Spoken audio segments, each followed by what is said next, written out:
Halo, kembali lagi dengan Kolektor Saham. Kali ini kita membahas salah satu emiten dari perminyakan ya, oil dan gas di luar batu bara. Di mana memang di bursa kita pilihan untuk emiten minyak itu kurang banyak. Maksudnya kurang banyak dalam klasifikasi emiten yang menarik bagi saya, di mana di sana ada kategori dividen, lalu manajemen, valuasi dan lain-lain. Jadi praktis di pandangan saya saat ini di emiten minyak terutama hanya ada 3 yang menarik, yaitu ada Akra, Elsa, dan Medco. Kali ini kita akan membahas Akra terlebih dahulu. Jadi di sini saya membahas sesederhana mungkin, seminim mungkin, di mana beberapa aspeknya itu saya menggunakan aspek-aspek yang biasa saya lihat untuk menilai suatu emiten.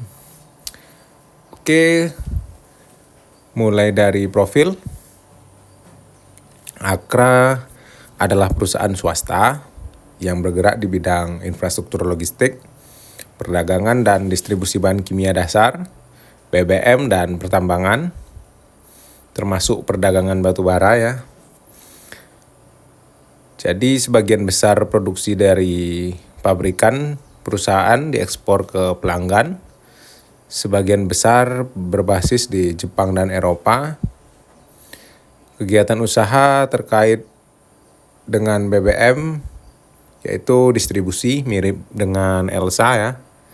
Namun di laporan keuangan terakhir saya melihat Akra ini terkhusus yang TBK ya, yang beroperasi di Indonesia itu tidak lagi ada ekspornya 100% didistribusikan atau beroperasi di nasional Indonesia. Lalu ya begitulah, Akra juga memiliki beberapa SPBU ya. Kemarin sempat viral ketika SPBU plat merah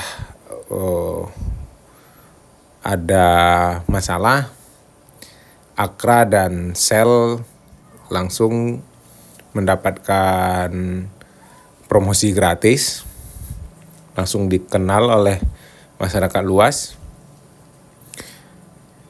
Banyak ya bisnis Akra ini, seperti pengemasan juga, kontraktor bangunan ada, dan jasa perwakilan, agen, atau ya banyak lah.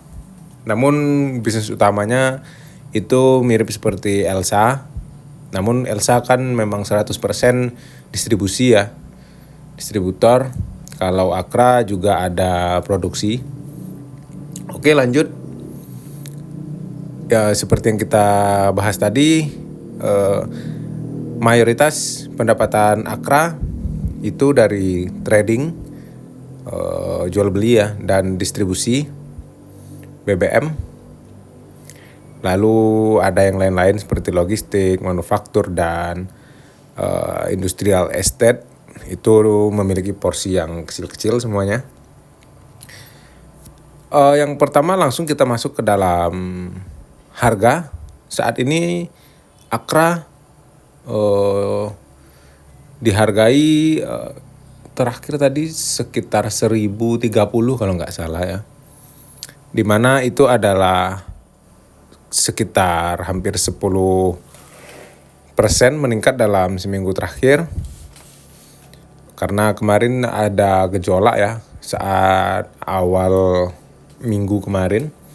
Makanya kenaikan dalam minggu ini nampak sedikit signifikan. Namun pada dasarnya Akra mengalami bearish sejak pertengahan tahun lalu, itu bisa kita lihat dari penurunan 1 bulan terakhir 7%, minus 7% ya. 3 bulan itu minus 13%, 6 bulan 27%, dan yang paling tinggi minusnya itu sekitar di bulan April tahun lalu itu minus 38%. Namun dalam 5 tahun terakhir praktis harga Akra memang naik 174%. Bisa ya, ini adalah hal biasa karena 5 tahun lalu adalah COVID ya. Jadi jika di tracking hampir seluruh emiten, jika di compare 2020 ke 2025 pasti umumnya surplus, tidak minus ya. Harga terendah dalam 52 minggu terakhir itu ada di 890, dan harga tertinggi di 52 minggu terakhir itu di 1800.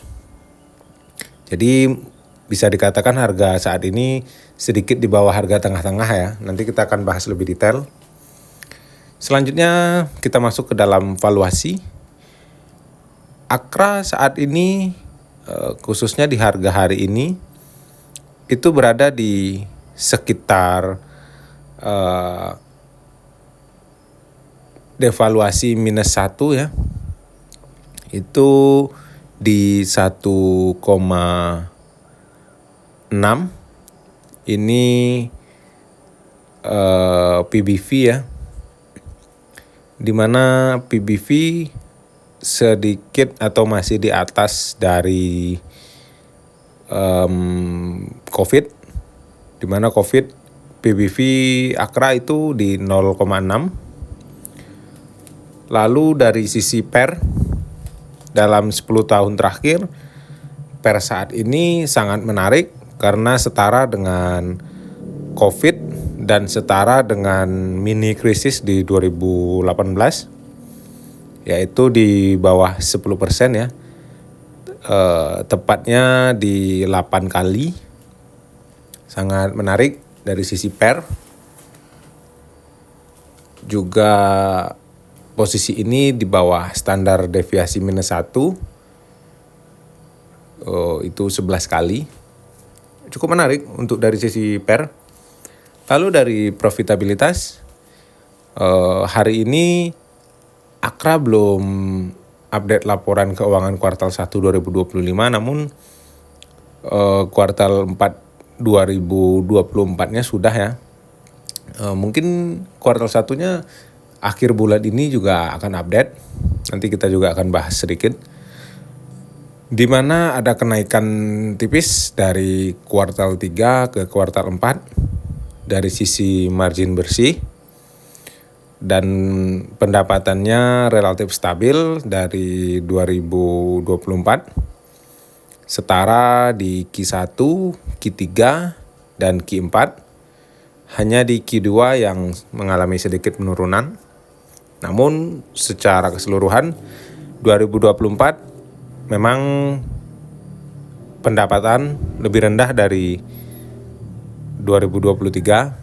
Namun kita masih bisa memaklumi karena ini adalah sektor siklikal dan ini tidak bisa kita compare seperti emiten perbankan yang bisa dituntut terus meningkat.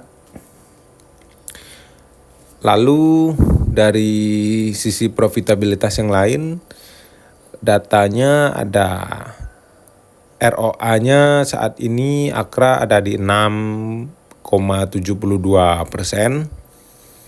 Ya rendah ya, tapi masih oke lah.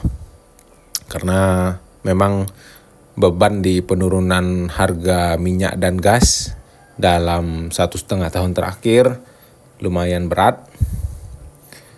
Lalu ada return on equity, berhasil mempertahankan di atas 15%. Menurut saya di situasi saat ini, di situasi penurunan harga oil dan gas ini cukup baik ya, manajemen sangat efisien. Dan GPM-nya di 11%, termasuk rendah tapi masih oke.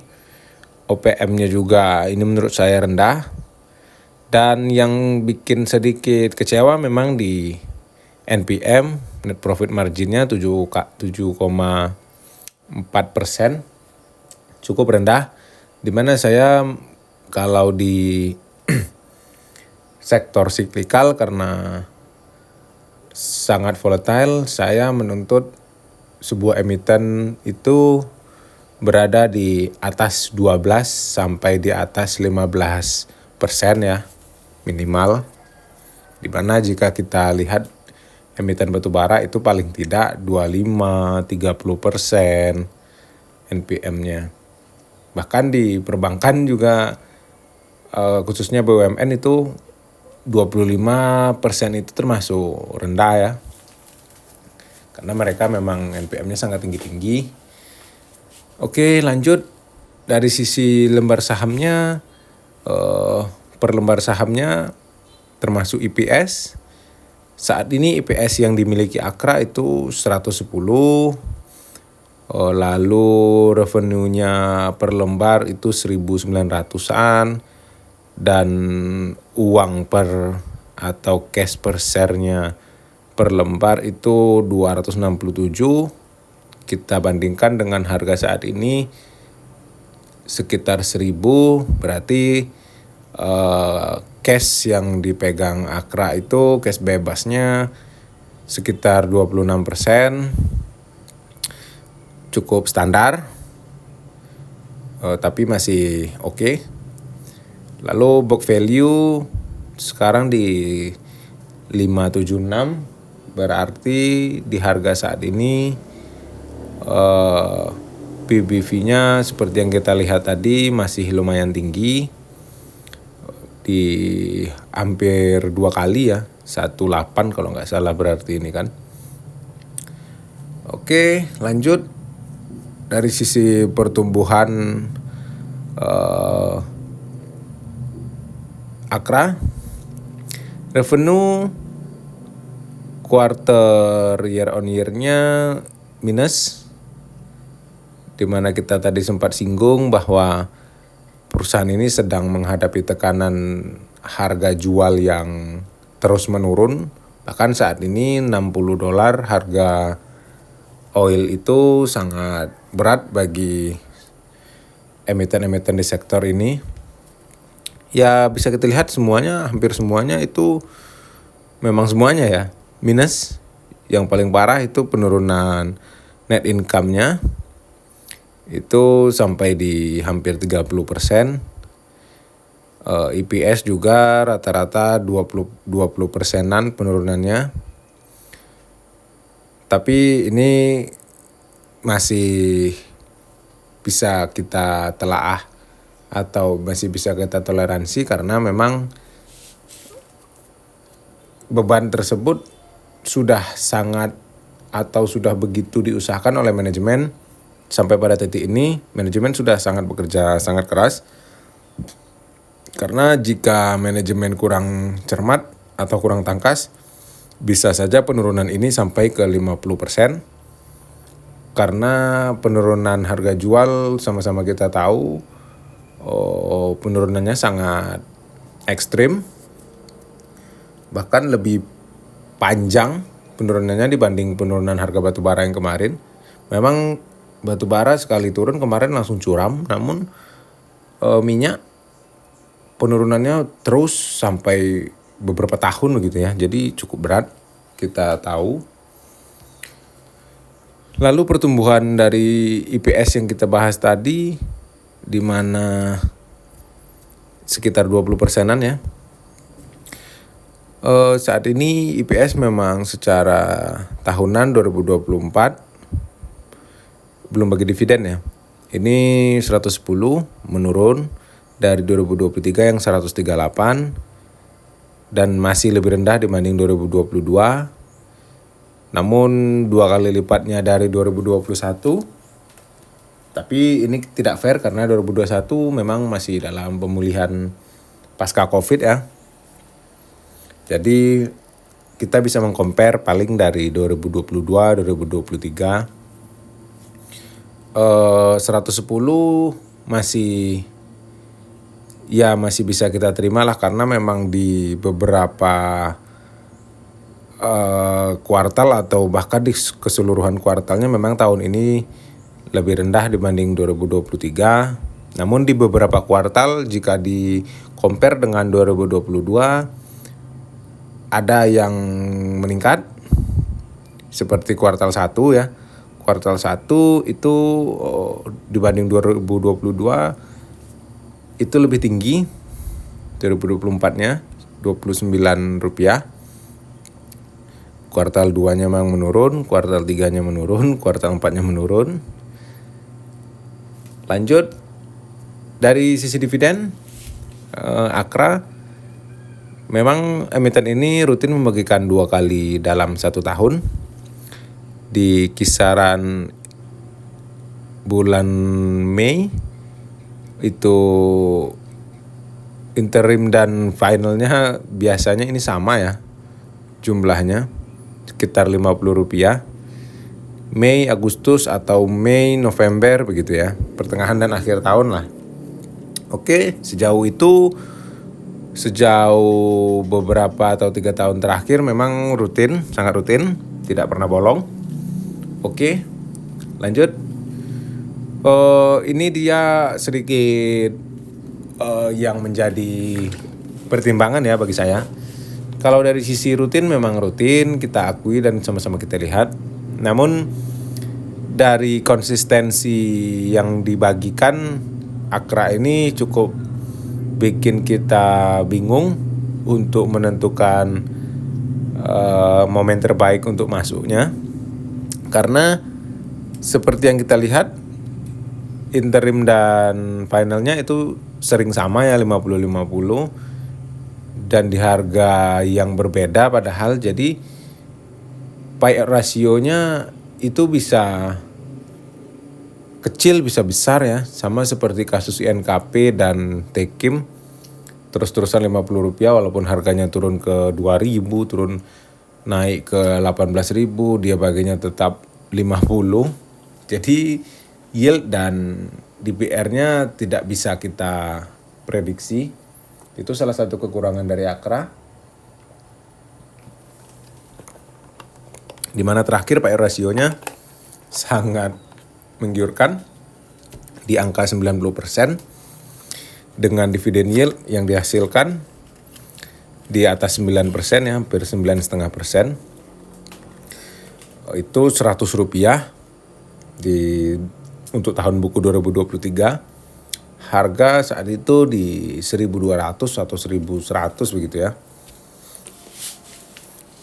Lalu di tahun sebelumnya juga 90% dan di tahun 2022 62% dengan yield 4%, 5% ya.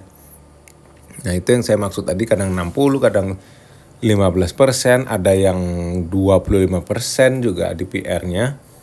Jadi kita agak rancu ya.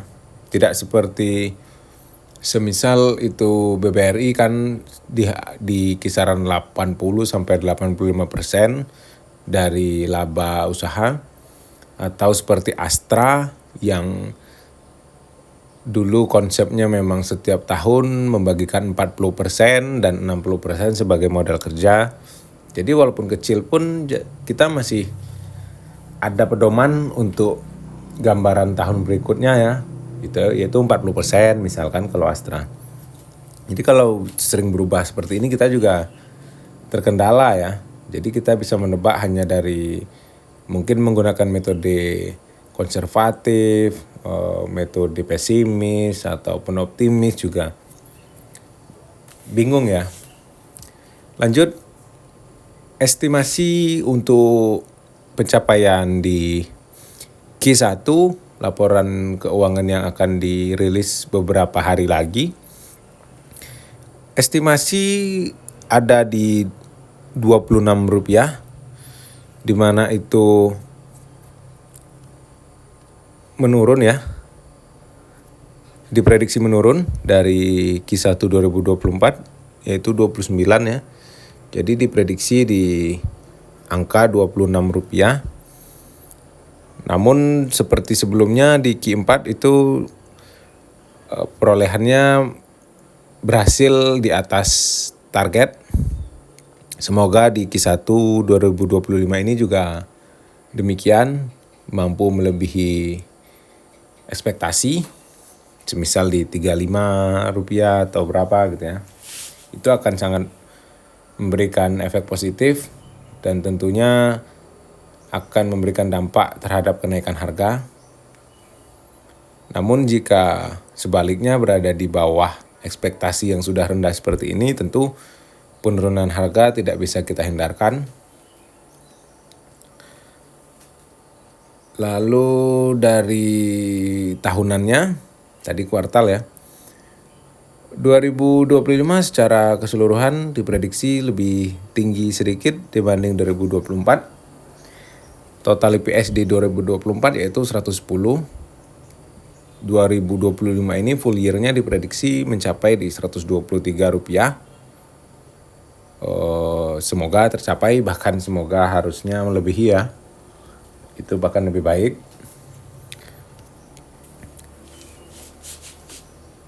Ya seperti yang tadi, EPS di 2025 itu 120-an dan di 2026 itu meningkat lagi di 140-an.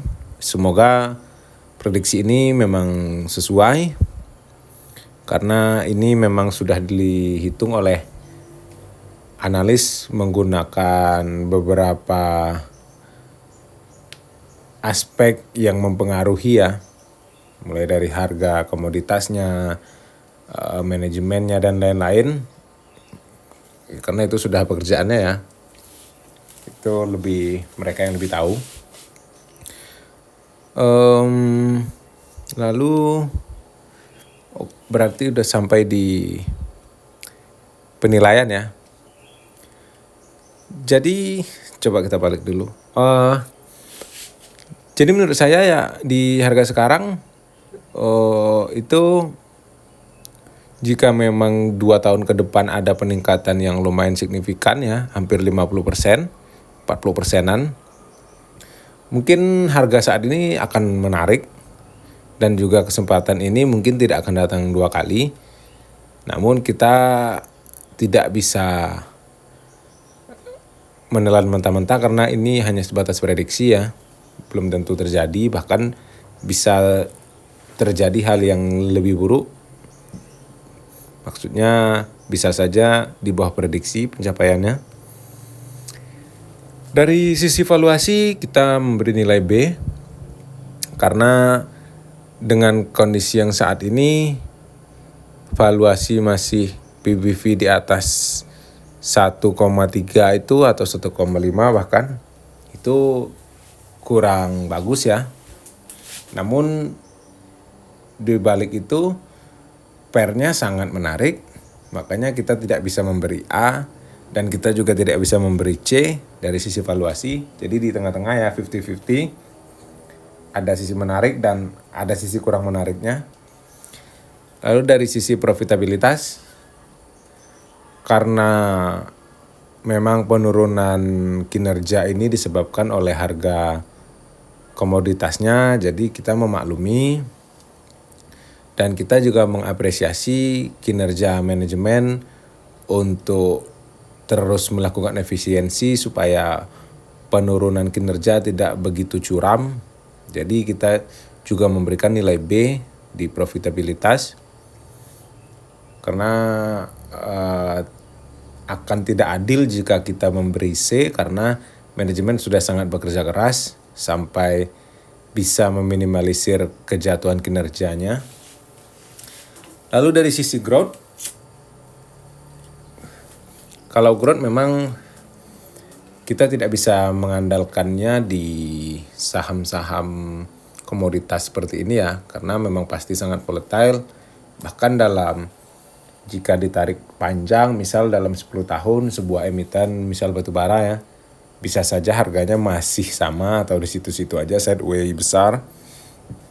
Namun kita memang mengharapkannya seperti dividen dan booming komoditas ya, begitulah. Kalau yang paham sering main komoditas pasti paham.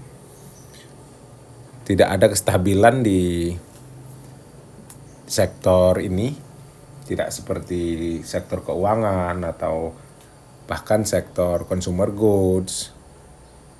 Lalu dari sisi dividen juga 50-50 ya, dimana jika kita memberi A tidak adil karena memang dividennya tidak jelas. Maksudnya tidak jelas, sisi baiknya dia rutin ya, namun sisi kurang baiknya DPR yang diberikan itu selalu berubah, tidak konsisten, dan ada potensi untuk dividen yield yang kecil jika mereka tiba-tiba mengumumkan DPR yang kecil juga, katakanlah 50%. 50% tentu dari 110 hanya sekitar 555 rupiah ya. Dengan harga saat ini di atas 1000 tentu sangat tidak worth it. Sebuah emiten yang sangat volatile, cyclical, memberikan imbal hasil hanya 5% dari sisi dividen. Menurut saya itu kurang menarik ya. Karena kalau bagi saya pribadi saja, saya akan membeli sebuah emiten di sektor cyclical itu minimal 10% dividen yieldnya. Jadi kita diberikan nilai B. Lalu dari sisi per lembar saham, kita juga memberikan 50-50 karena ya seperti tadi, EPS-nya sebenarnya tidak jelek-jelek banget ya, namun ya semuanya saling berkesinambungan. Seperti DPR dividen tadi juga membuat data per lembarnya ini menjadi kurang menarik karena juga cash-nya hanya di kisaran 25%, lalu EPS akhir di tahun ini hanya mencapai di 110, jauh menurun dari tahun sebelumnya. Ya mungkin nilai B sangat cocok. Satu-satunya nilai A yang bisa didapatkan dari saham ini adalah dari sisi harga. Karena sedikit cerita, dulu saya pernah pegang lama Akra ini di masih sekitar 500 sampai 700 rupiah. Namun itu sudah lama sekali ya, saya sampai lupa itu tahun berapa. Jadi maksudnya A di sini itu harga saat ini masih memberikan kita kesempatan untuk menyamai average orang-orang yang sudah bertahun-tahun di saham ini. Jadi istilahnya tidak terlalu jauh gap kita dengan penghuni lama ya.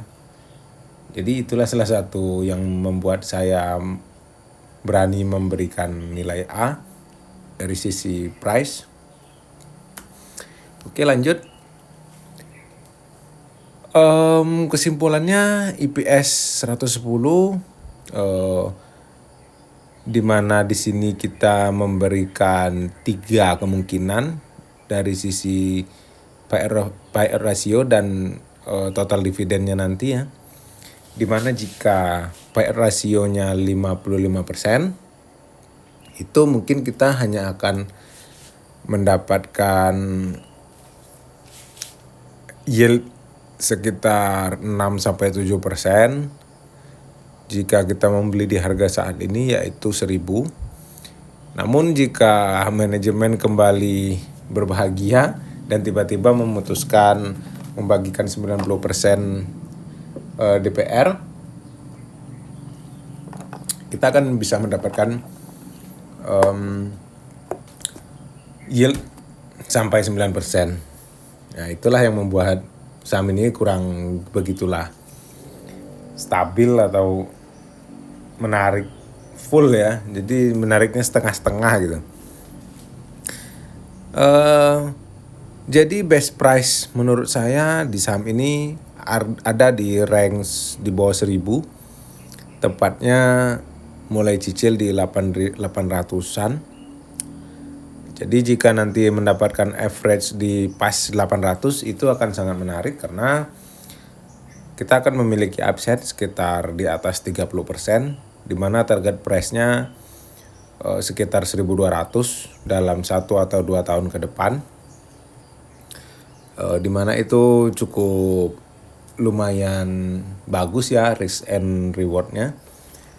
Karena menurut saya saham ini tidak akan sampai menyentuh di 500 atau 600. Mentok-mentok di 700 lah mungkin ya. Karena jika di bawah itu pasti berebut big fund untuk masuk ke dalam saham ini. Karena harga 500 itu sudah beberapa tahun lalu, di mana kinerja sudah sangat berbeda.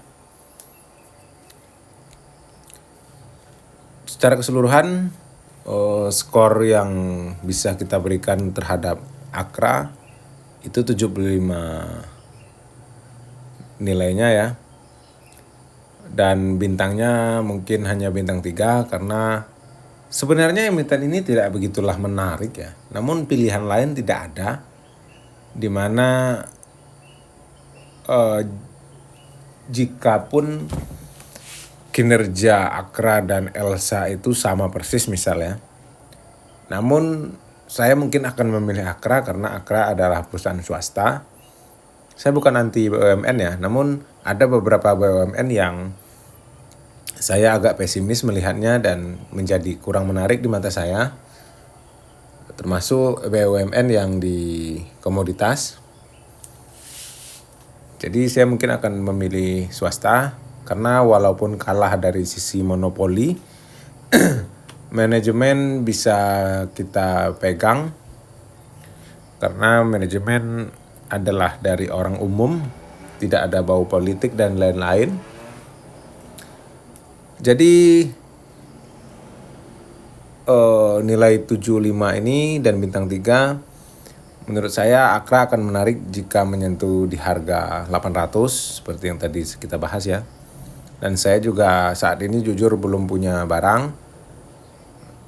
Mungkin di kuartal 2 dan kuartal 3 emiten dari sektor minyak dan gas akan kembali bergairah. Karena biasanya setelah rally harga emas disusul oleh kenaikan harga minyak. Biasanya seperti itu ya, namun kita juga tidak bisa memastikan. Berakhir ya. Terima kasih sudah menonton.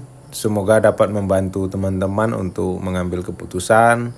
Sekali lagi, video ini bukan ajakan untuk menjual dan membeli. Video ini hanya sekedar sharing. Jadikan ini salah satu referensi untuk membantu teman-teman. Semoga bertemu di video selanjutnya. Sampai jumpa.